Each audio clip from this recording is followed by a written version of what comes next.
Well, hello there and welcome to episode 12 of my self-employment vlog. So what's been happening this week? Well, it's not been the best week, to be honest, and I think there's several reasons for that. I felt very sluggish and really tired and lethargic this week. Now, I don't think it's anything sinister at all. I think what's happening is I'm finding it hard to find my routine at the moment because of the way things are. Being stuck in the house, not being able to go out and do work means that the days sort of blur into one and the weeks just kind of blur into the same sort of week as the one before. And I think I'm just starting to feel sluggish and a bit restless because obviously by now I should be, as a self-employed worker, I should be going out busking, I should be going out teaching piano in different places, and I should be out and about. And I think that would give me a lot more structure to my life. Now, I can't blame it all on the current situation because, I have to be kind of proactive and make sure that I'm sticking to schedules. But I found it incredibly hard since the lockdown to really get into my stride and to find myself a routine that's working for me. And so what's happened is, whilst I am working, I'm doing a lot of piano teaching and I'm pottering at, on other things, I feel like the general energy is lacking and I'm not getting as much done as I'd like to. And of course, it's a vicious cycle, isn't it? Because, when you're sluggish and you're not getting as much work done, you tend to feel worse.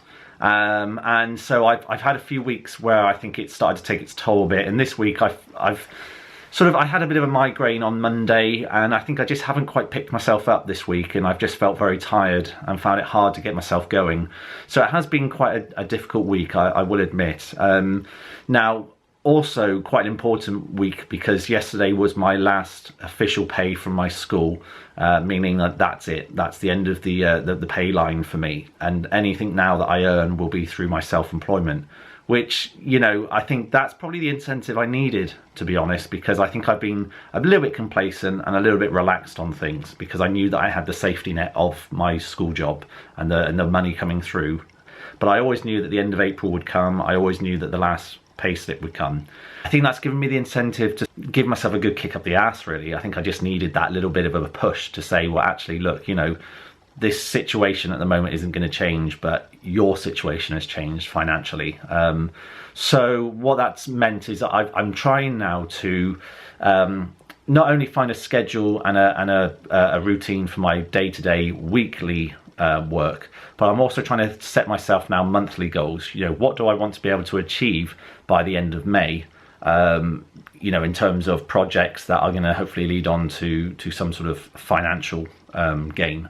So I'm sort of setting myself these kind of markers throughout the rest of the year when I want to get things done. Yeah, so it's been that kind of week, really, and I feel a little bit more positive that next week I'm going to be a bit more on it and hopefully a bit more alert and ready to go.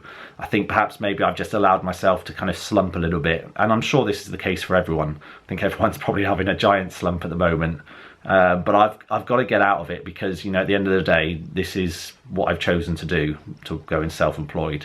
And the only reason why I'm slumping is because of the situation. If this hadn't been happening, I'd be full of energy and I'd be off doing lots of stuff. But I've got to accept that this is happening, and I've got to still maintain that work ethic as much as I can. So from next week, I'm going to start drawing up, for myself a plan of action for, where I want to see things going in the next kind of, well, over the summer really, up until about August, September, because from September, hopefully schools will have got back into some sort of normality, I hope, and then that will allow me to get back into teaching, and that will allow me to get out of the house, and hopefully the whole thing will be much more positive. But I think certainly in the next few months I'm going to have to really work hard to make sure that I stay on the ball and proactive. I'm trying not to think about it too much, but I guess I feel a little bit sad in the sense that although there's talks of, easing the lockdown a little bit and how that's going to look, I just, in my gut, feel like things aren't ever going to be the same again. And that just makes me feel a bit sad.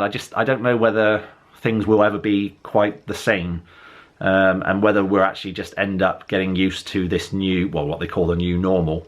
I suspect that's probably what's going to happen. So yeah, it's a bit sad. But the moment that I can safely get out and start busking, I will. So if that's June, July time, there's an opportunity where it looks like I can go out, I will be there. I will be out and I will be playing. I hope everyone else is keeping well. Like I said, I'm fine. I think I just had a bit of a low week where I felt like, yeah, that I've been sinking a little bit in terms of just the general mood. But you know, this is tough on everyone's sort of mental health, isn't it? Because everyone's cooped up and locked up, and you know, we as human beings, we like our structure and our routine. So hopefully next week will be more positive. I've recorded a new series called The Progressive Initiative for the YouTube channel. I'm hoping I'll be uploading one per week. Just looking at different progressive rock bands, and kind of just giving a little overview for newcomers as to what to expect should they wish to seek out their music. So that's nice. I've added that to the channel. I will see you next week for episode 13. Dun dun dun. And I'll fill you in on how everything's been going. So anyway, take care and I'll see you soon. Bye.